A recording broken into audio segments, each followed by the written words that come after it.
A tiny, starving puppy appeared on the roadside, dirty, trembling, forgotten. But when I opened my car door, she climbed inside and refused to leave. That single moment sparked a bond so powerful, it turned two strangers into family. What followed wasn't just rescue, it was destiny. Before we start, make sure to hit like, share, and subscribe. And really, I'm curious, where are you watching from?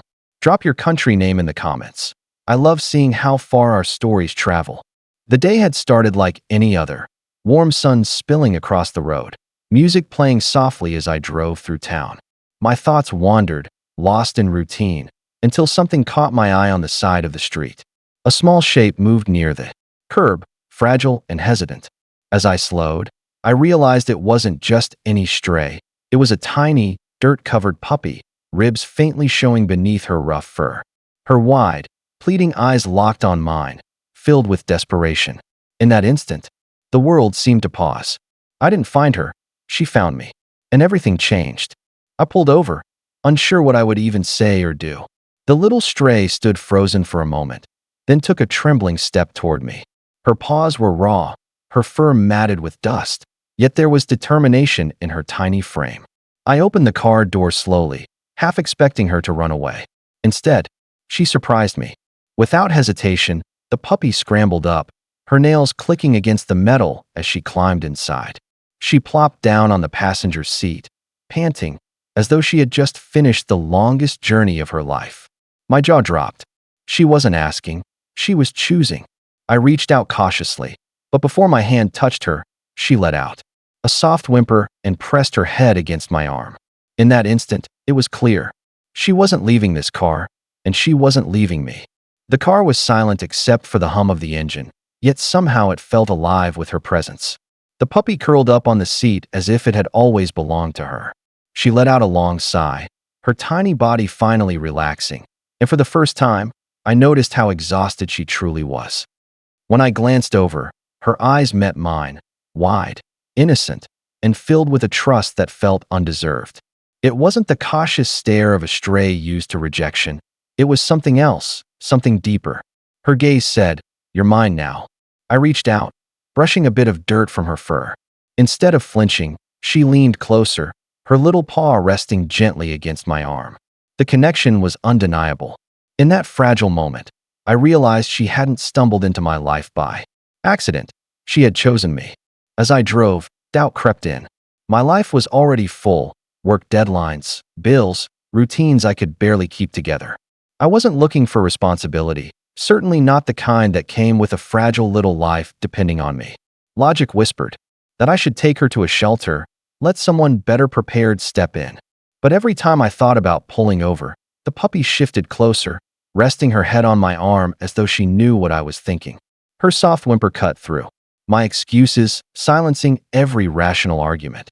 I tried convincing myself it was coincidence, that she was just tired, clinging to the first kind face she'd seen. Yet deep down, I felt something undeniable. She wasn't just a stray.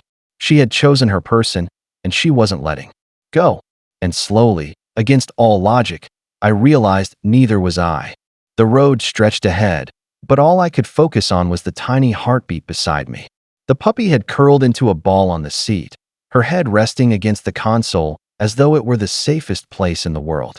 Every so often, she'd glance up at me, her tail giving the faintest wag, before drifting back into an exhausted doze.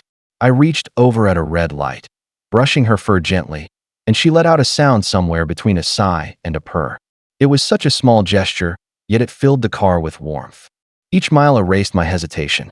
The puppy's calmness wasn't just trust, it was faith, pure and unshakable. She had placed her future in my hands without question. And as the city lights flickered in the distance, I realized I wasn't just driving her home, I was driving us home. That night, I spread out an old blanket in the corner of my room, gently placing the puppy down. She sniffed the fabric, circled once, then looked up at me with wide, uncertain eyes. For the first time since climbing into my car, she seemed unsure. When I turned off the light, a soft whimper echoed in the darkness. It wasn't hunger or pain, it was fear of being left alone. My heart clenched. I lifted her onto the bed, setting her near my pillow. Immediately, She pressed her tiny body against me, trembling fading into steady breaths. Within minutes, she was asleep, her paw draped across my arm as if to anchor herself. In that quiet moment, I understood something profound. Trust had been born not through words, but through presence. She wasn't just resting. She was telling me, I belong here, with you. The next morning, I carried the sleepy puppy into the vet's office, her head tucked beneath my chin. The staff's expressions softened the moment they saw her, tiny, frail, but brave. Dr. Collins, a kind-faced woman with years of experience, examined her carefully. She's malnourished, the vet murmured, lifting the pup gently onto the scale. And dehydrated. She's been on her own for a while. My chest tightened at the thought of how much this little soul had endured. Yet, despite everything, her tail wagged weakly whenever someone touched her. An X-ray confirmed her bones were delicate but intact. Fleas and worms explained her thinness, and treatment began immediately. The puppy endured every poke and prod with quiet patience, occasionally glancing at me as though to ask, "Am I safe?" Each time, I answered with a gentle touch, and she seemed reassured. When Dr. Collins placed her back in my arms, she looked at me seriously. "She'll make it, with care. But she needs stability, love, and someone who won't give up on her." I held the puppy closer, her heartbeat pressing against mine. In that instant, my doubts vanished. She hadn't just chosen me. I was choosing her too. The weeks that followed felt like watching a miracle unfold in slow motion. With regular meals, medicine, and endless affection, the frail little stray began to change before my eyes. Her dull coat grew soft and shiny, her ribs slowly disappeared beneath healthy weight, and her once timid steps turned into bouncy sprints. Across the living room, the first time she grabbed a toy, tail wagging furiously, I laughed until my eyes watered. She pounced clumsily, ears too big for her head, tumbling over herself but popping back up with unstoppable joy. That tiny spark of life I had seen on the roadside now burned brightly, filling every corner of my home. But it wasn't just her transformation, it was mine too. Each morning, she greeted me with eager paws and trusting eyes, as though reminding me I wasn't alone anymore. Every night, she curled up at my side, sighing contentedly as if to say, "This is where I belong." The bond between us grew unshakable. She no longer looked like the lost puppy I had found. She looked like family.